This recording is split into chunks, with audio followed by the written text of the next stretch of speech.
PhilHealth has a 500 billion reserve. And the cost of to provide their services in 1 year is less than 100 billion. So their budget actually for expenditure is in the 260 billion, is in 100 and plus billion. So meron pa ring reserve. That's why I know na naabala ang tao because bakit natin binawasan? Dahil ang katotohanan dyan ay kung tignan ninyo, kaya binawi ng Department of Finance yung ilang reserve na naman doon na naiwan dahil hindi nagamit yun ng ilang taon. In other words, the PhilHealth has sufficient budget to do all of the things that they want to do.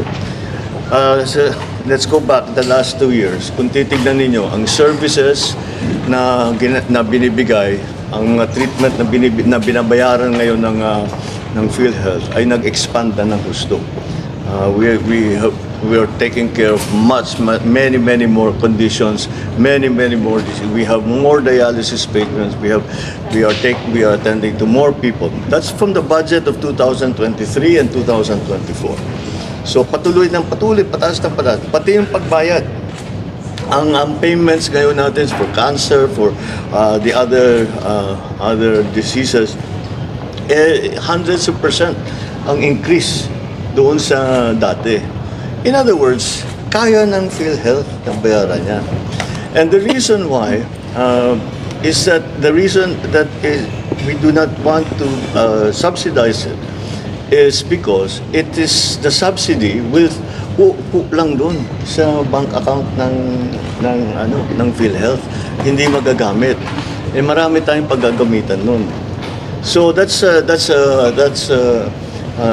simple explanation there. Is that they have sufficient funds to carry on. Because ang problema sa PhilHealth, ang problema ngayon sa PhilHealth, hindi tungkol sa pagbigay ng serbisyo. Hindi sa pagbigay ng insurance cover. Hindi yan ang problema na kulang sila sa budget kaya hindi sila nakakapag-alaga ng tao. Kulang sila sa budget kaya maliit ang bayad. Hindi yan ang problema. Ang problema, kung titignan ninyo, you look at the reports that are happening, sa dami ng bagong services ng PhilHealth, sa dami ng mga bagong payment na binibigay ng PhilHealth, nababara ang sistema. You can see there are in the provinces, merong mga tao nag-aantay buong araw, yung pilat 200 tao. Nag-aantay, magke-claim sila. Hindi naman mahirap. Pero that's what's happened in PhilHealth.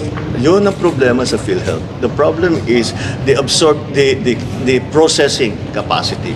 Kaya ang naging priority, isa sa pinakamalaking priority sa PhilHealth, of course, to continue to provide services, to continue to provide insurance, is pag-digitalize na kayo. Patuloy kanila, that's where the effort is para lahat itong mga taong ito ma-process natin. Tuloy-tuloy naman, tuloy-tuloy. Tuloy pa rin ang insurance, tuloy pa rin ang bayaran ng claim. And at the same time, mabilis makuha ng tao yung kanilang insurance claim.